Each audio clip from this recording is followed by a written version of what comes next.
Hello builders, and welcome back to the World Zoo Project, the giant zoo where I have built a habitat for every animal in the game with painstaking detail.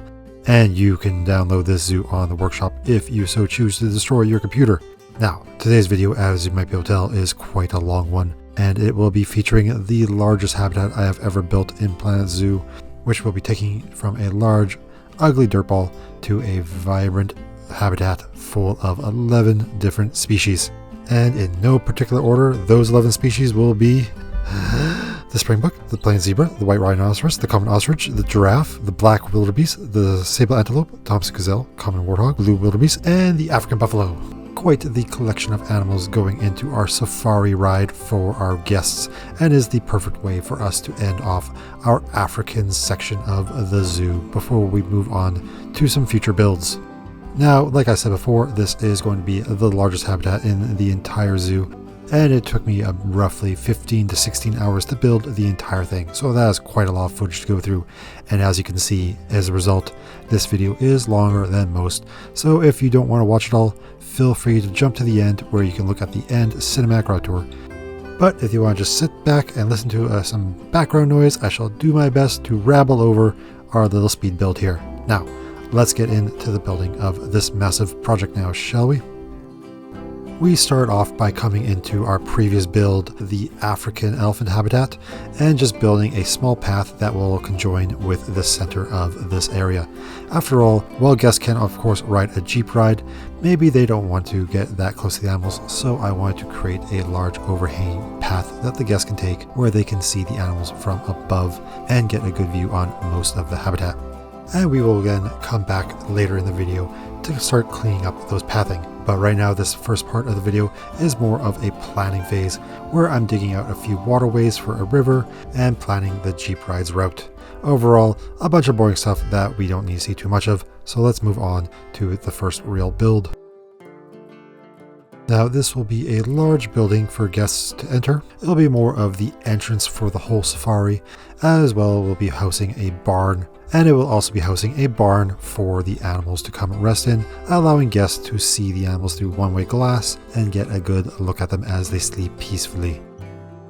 There'll be two sets of barns. One barn will be a little bit smaller, so only the small animals can get into it if they want to get away from the bigger ones.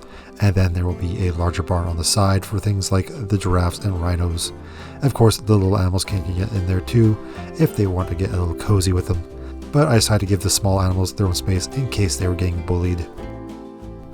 As for the style for this building, we will be using a lot of the African pieces and just continuing with what we've built in some of the previous videos for our African section. Nothing too new or fancy, well, maybe a little bit different. Most of my other builds for this African section were all single floors, but this one is, of course, as you can tell, 2 floors. The top floor will be the main entrance for the building and will, of course, connect to those round viewing platforms out in the habitat. Whereas the bottom floor will connect mostly to the exit for the safari ride, as well as allow guests to see the animals a little more up close in the barns.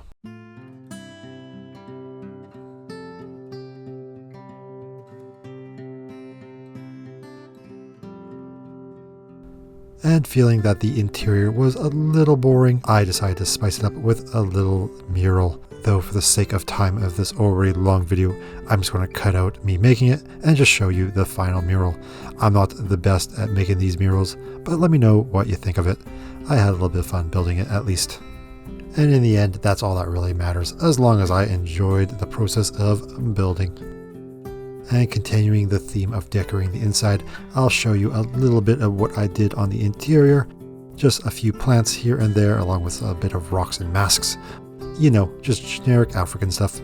Though I'll cut out the vast majority of it, as it is really in the end just a bunch of benches and trash bins just to fill the space and allow guests a chance to rest.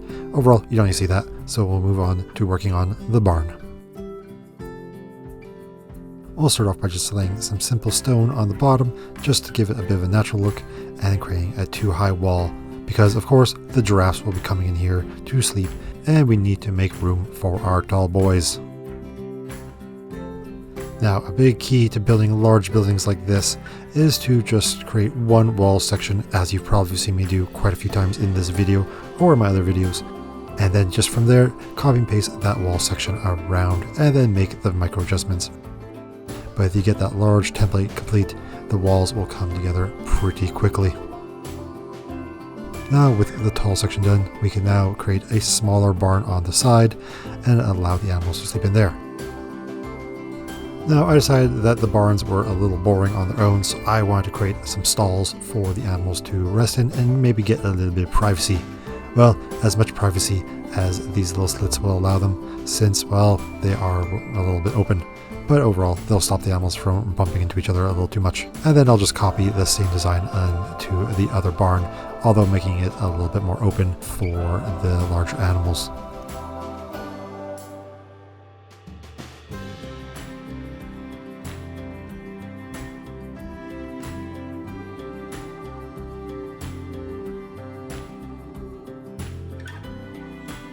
And now that the interior is mostly complete, it's time to start working on the roof. We are going to, of course, cover that flat roof. That was just going to be the interior roof, but now we can work on the exterior, which will, of course, be thatch and continuing in with the theme that we have going for the rest of the African section. Personal shout out to the Arctic roofs. Those beautiful wooden roofs are so good for interiors as they have built-in wooden beams and just work so good for the interior roofs. But now you're seeing how I built this. We are just going to do a little skip to the end, and you don't need to watch me layer this over and over again to get that thatch roof built. Instead, we can just skip right to doing a few other details on the building. Now earlier I talked about copy pasting walls, and that just goes for past builds as well. Feel free to copy elements from past builds to save you a little bit of time, such as these supports. They were exactly what I wanted and I had used them previously in the hippo habitat. So just grabbing those saved me a few minutes at least. And when you're spending hours on a build, every minute saved just adds up. Next on the agenda is to add in a housing area for the vehicles of our safari ride. This will of course allow guests to line up and get ready for their multi-habitat species adventure. Though I will have to admit, while I was not streaming one day, I decided, I just want to come in and build. And like an idiot, I didn't record. And what I didn't record was me constructing the whole lineup and entrance for this safari ride. So unfortunately, you won't see me build it. But if you stay tuned till the end for the Cinematic Route Tour, you will get a glimpse of what I had built.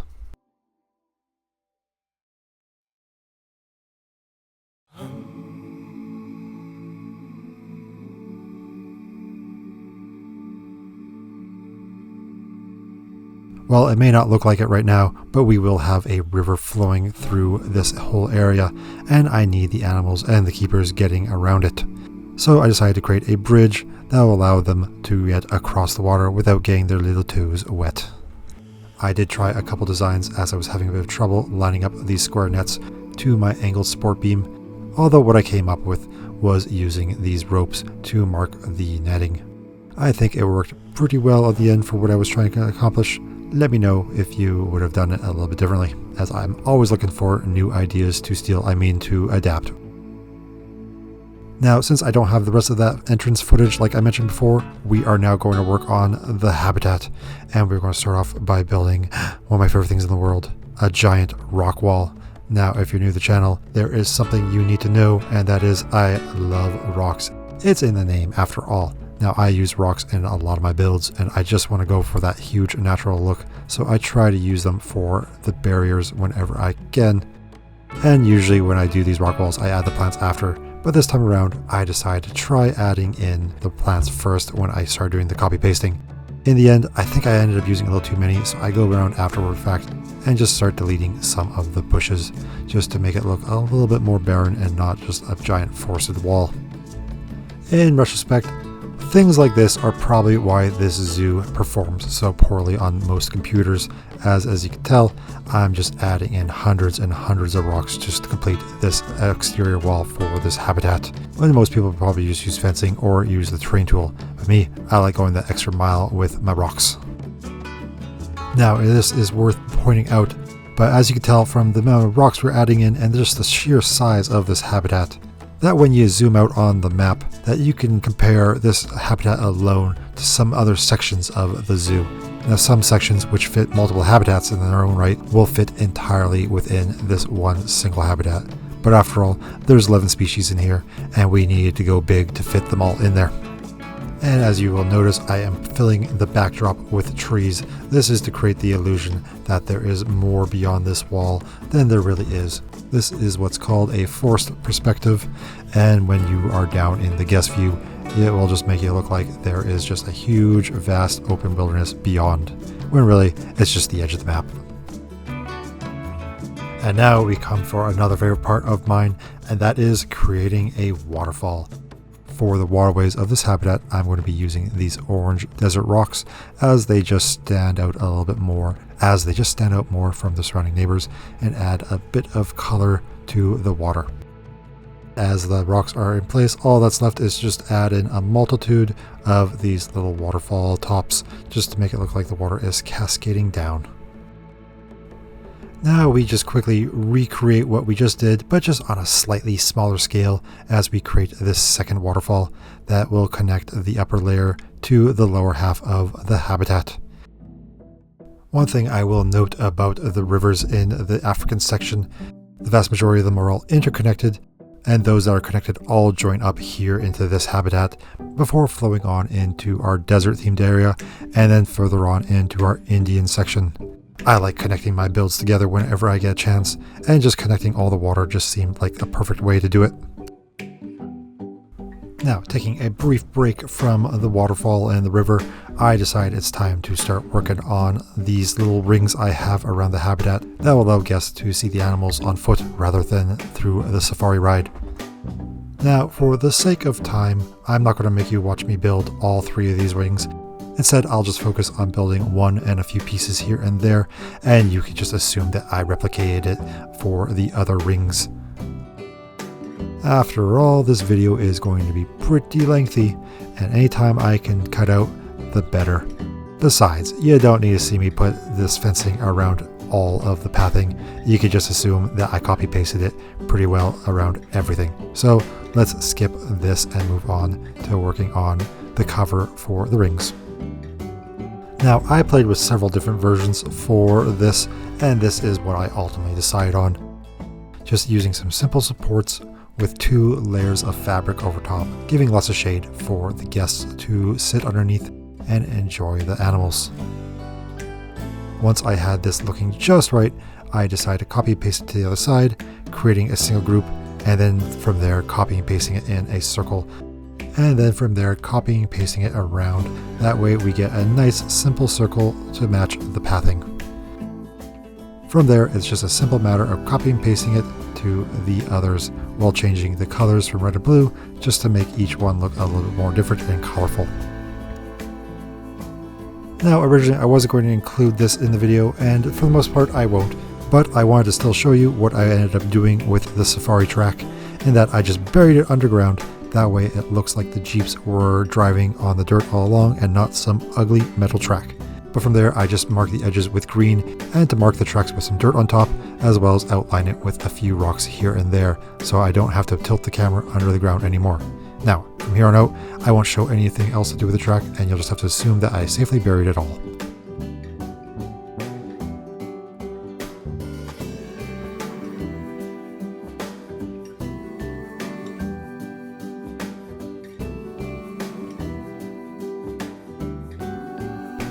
Now, since I've been sick last 2 weeks and dealing with a nasty cough, which is probably why my voice sounds a little bit more raspy in this one, I'm going to take a little bit of break from recording, as we are just going to take a moment and enjoy some beautiful rock work and listen to some nice Planet Zoo music.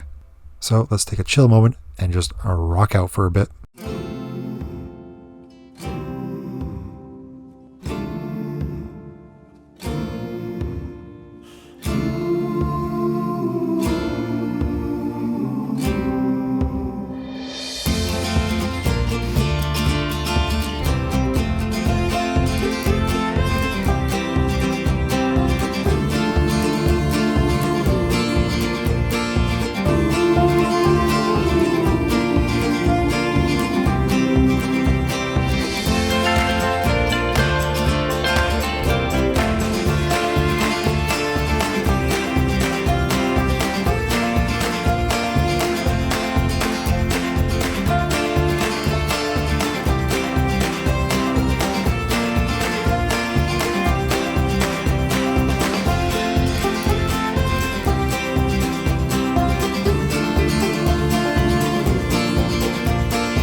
just like that, all the rocks are done.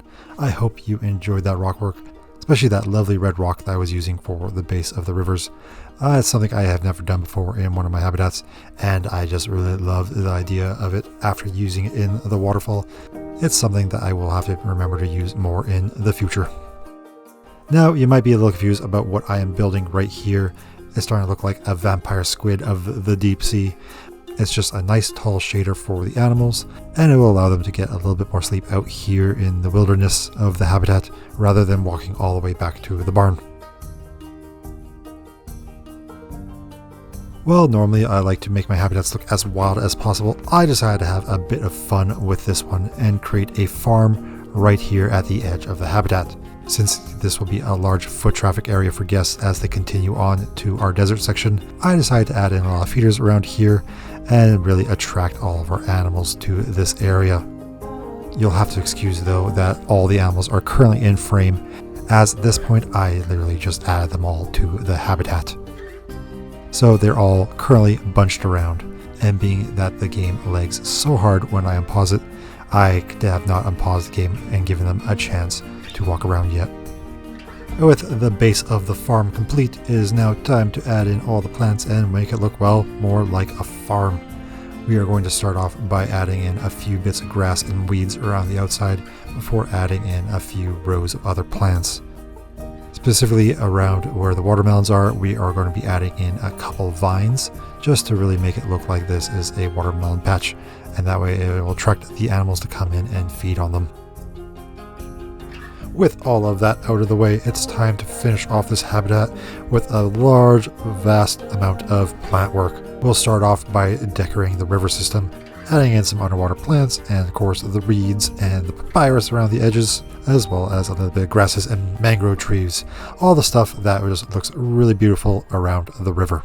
And once the river is complete, we will then move on to working on the rest of the habitat.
Just like that, the vast majority of this habitat is complete, and now we just need to do a few finishing touches, such as just decorating a couple of these feeders for the animals, and also the mud pits. And while mud pits tend to be a little bit boring, it doesn't mean I can't decorate them. I usually like decorating my mud pits, sinking them slightly into the ground, and adding in a few rock decorations around them, just so they're not some boring old mud pit, and they look a little bit more natural this way.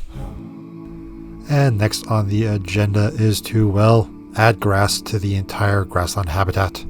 After all, this is supposed to be more of a savanna, and without the grass, well, it's more just a dirt ball. Now, I could have been using the terrain feature and just adding in that grass, although that grass is bright green, mostly because of the map type I have chosen to build my entire zoo on, and it overall doesn't look that good. So I settled on using these grass pieces, and with our old friend copy-paste, filling in all the gaps with these pieces of grass didn't really take that long once I had a huge group to copy and paste from.